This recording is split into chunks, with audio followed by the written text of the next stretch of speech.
नमस्ते। मेरा नाम पारुल शाह है। मैं साइकोलॉजिस्ट, ग्राफोलॉजिस्ट, वर्कशीट डिजाइनर और फोनिक्स एक्सपर्ट हूं। क्या रीडिंग की आदत बच्चों को एकेडमिक्स में हेल्प करती है? तो इसका जवाब है हाँ, काफी हद तक हेल्प करती है। और किस तरह ये अब हम आगे देखेंगे। जब बच्चे रीड करते हैं तो कुछ वर्ड्स ऐसे होते हैं जो वो फोनिक्स के रूल्स के हिसाब से पढ़ सकते हैं। तो बार बार जब हम वो वर्ड्स बच्चों के साथ रीड करेंगे तो उन्हें पता चल जाएगा कि इस वर्ड को इस तरह प्रोनाउंस करना है और फिर वो उन्हें याद हो जाएगा। तो रीडिंग की हैबिट से हम फोनिक्स के रूल्स को काफी हद तक याद रखने में बच्चों को मदद कर सकते हैं। जो रूल्स अप्लाई होते हैं वो रूल्स की तरह रीड करेंगे। जिन वर्ड्स में रूल्स अप्लाई नहीं होते, जैसे कि साइट वर्ड्स, तो वो उन्हें पता है कि ये ऐसे ही रीड करना है, तो बार बार करते करते उनको वो याद हो जाएंगे। और जो एक्सेप्शन वर्ड्स हैं, जिनमें कभी रूल्स अप्लाई होते हैं कभी नहीं होते हैं, तो वो वर्ड्स भी अब उनको पता है कि ये अगर ये वर्ड आया तो मुझे उसे किस तरह रीड करना है। तो रीडिंग से फोनिक्स के रूल्स काफी इजीली याद हो जाते हैं।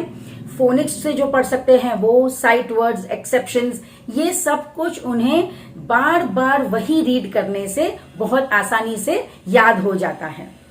फिर सेकेंडली ग्रामर। रीडिंग की हैबिट से ग्रामर बच्चों का बहुत इजी हो जाता है। रीडिंग से कोई भी लैंग्वेज का हम बहुत एक स्ट्रॉन्ग फाउंडेशन डेवलप करते हैं बच्चों के साथ, एक मजबूत नींव रखते हैं।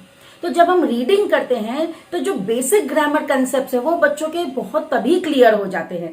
जैसे कि अगर मैं इंग्लिश की बात करती हूँ तो he is a boy, he is running, तो उसे पता है कि ही के साथ इज आएगा, दे के साथ आर आएगा। तो ये जो बेसिक ग्रामर है इनका मतलब, या ये सब जब एक्सरसाइजेस स्कूल में आएंगे, when to use is, am, are, तो तब वो बच्चा अटकेगा नहीं और वो इजीली कर लेगा।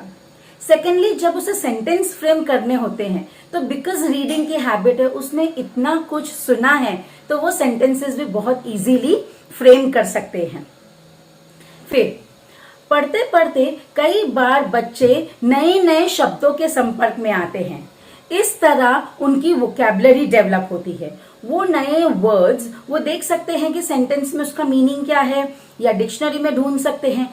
इस तरह उनकी एक वोकैबुलरी का एक बहुत बड़ा खजाना डेवलप होता है और ये फिर वो बाद में कहीं भी यूज कर सकते हैं क्रिएटिव राइटिंग में, जैसे कि लेटर, एसे, पैराग्राफ। तो ये जो शब्द है ये एक्चुअली मोती की तरह है। और जब हम एक एक मोती पिरो के जब माला बनाते हैं तो वो माला कितनी खूबसूरत बनती है। तो ये शब्द इनके लिए उसी मोती की तरह हैं जो वो पिरो के एक बहुत अच्छा पैराग्राफ या बहुत अच्छा एसे या लेटर लिख सकते हैं।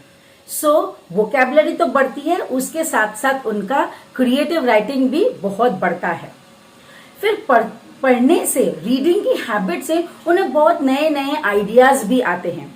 जैसे अगर उन्होंने कोई किताब पढ़ी है जिसमें कि बीच के बारे में है या कोई स्टोरी जो बीच से रिलेटेड है, तो जब उनको लिखना है बीच के बारे में तो उन्हें पता है कि बीच में कौन कौन से वर्ड्स रिलेटेड हम यूज कर सकते हैं, क्या क्या एक्टिविटीज बीच पे होती है। तो जब उनको लिखना है अ डे एट बीच या अ फैमिली पिकनिक, तो वो बहुत इजीली उन आइडियाज को यूज करके खुद का पैसेज फॉर्म कर सकते हैं। तो इससे उनकी क्रिएटिविटी बहुत बढ़ती है, उन्हें नए नए आइडियाज बहुत आते हैं।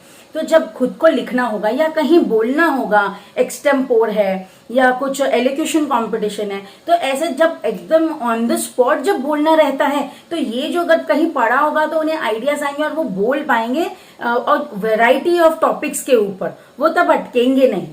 सो रीडिंग से उन्हें बहुत सारे आइडियाज भी आते हैं। अगर आप उनके साथ जनरल नॉलेज की बुक्स पढ़ते हैं तो फिर उनका नॉलेज भी बहुत बढ़ता है और अपने फ्रेंड्स के साथ शेयर करने में, या कहीं और कोई कुछ बात कर रहा है तो अगर उन्हें उस बारे में कुछ भी पता है तो वो एड ऑन कर सकते हैं। और इवन उनकी पढ़ाई में जब अगर कुछ ऐसा आता है तो उन्हें वो बोर नहीं होगा, उन्होंने पढ़ा है तो वो रिलेट करके करेंगे, तो उनके लिए वो बहुत अच्छी एक्टिविटी हो जाएगी, उनका कॉन्फिडेंस बिल्ड होगा कि उन्हें आता है ये। सो इस तरह हमारी रीडिंग की हैबिट जब हम डेवलप करते हैं तो बच्चों में एक बहुत अच्छा कॉन्फिडेंस भी डेवलप होता है। अब क्वेश्चन ये आता है कि रीडिंग की हैबिट डेवलप कब करनी चाहिए? आपको क्या लगता है? जब बच्चा पढ़ने लगे तब उसे कहना चाहिए कि अब आप बुक रीड करिए? नहीं। जब बच्चा बैठना सीखता है तो आप उसे कोई भी बोर्ड बुक, थिक बुक या laminated book, plastic coated book दे सकते हैं, जो वो फाड़ेंगे नहीं, पर एटलीस्ट उनको पेज कैसे टर्न करना है, बुक का जो कंसेप्ट क्या है वो समझ में आएगा, उसके वो पिक्चर्स देखेंगे, तो इस तरह वो बुक के साथ थोड़ा सा यूज्ड टू हो जाएंगे। और फिर जब वो पढ़ना जब धीरे धीरे थोड़ा थोड़ा सीखते हैं तो वो जो वर्ड्स वो पढ़ सकते हैं आप उन्हें पढ़ने दीजिए और बाकी के वर्ड्स आप पढ़ लीजिए। तो इस तरह धीरे धीरे पहले वो सिर्फ देखेंगे पिक्चर्स, फिर वो शब्दों को थोड़ा थोड़ा पढ़ना शुरू करेंगे। पर जब वो लेटर रिकॉग्नाइज करना सीखते तो आप उन्हें वो भी कह सकते थे कि ये लेटर कौन सा है। तो हर लेवल पे जितना उनको आता है वो पार्ट आप उन्हें करने दीजिए, बाकी का आप कीजिए। तो इस तरह धीरे धीरे उनकी रीडिंग की हैबिट डेवलप होगी। तो एक दिन तो ऐसा आएगा कि वही पूरी बुक पढ़ रहे हैं और आप सिर्फ सुन रहे हैं। एक कुछ फिक्स कर दीजिए टाइम, या तो आप सोने से पहले बुक रीड करते हैं या खेलने के टाइम बुक रीड करते हैं, तो फिर उस टाइम पे आप रोज उन बच्चों के साथ बुक्स रीड कीजिए ताकि उन्हें ये बहुत अच्छी एक हैबिट डेवलप हो जाए। और बुक्स तो इतने अच्छे फ्रेंड्स हैं बच्चों के, तो कभी बोर नहीं होंगे। तो बुक्स अगर रीड करने की आदत होगी तो फिर मोबाइल पे गेम्स या गैजेट या टीवी ये सब थोड़ा सा कम उनको याद आएगा, क्योंकि एक और उनके पास ऑप्शन है टाइम पास करने के लिए या जब वो बोर हो रहे हैं तो करने के लिए। तो बुक्स से हम उनके बहुत अच्छी एक बचपन के जो इयर्स हैं उन्हें हम बहुत अच्छा बना सकते हैं, काफी मजबूत बना सकते हैं। इस वीडियो को लाइक और शेयर कीजिएगा, कमेंट बॉक्स में कमेंट जरूर लिखिएगा और इस YouTube चैनल को सब्सक्राइब कीजिए ताकि आपको आगे और काफी कुछ वीडियोस देखने मिले। धन्यवाद।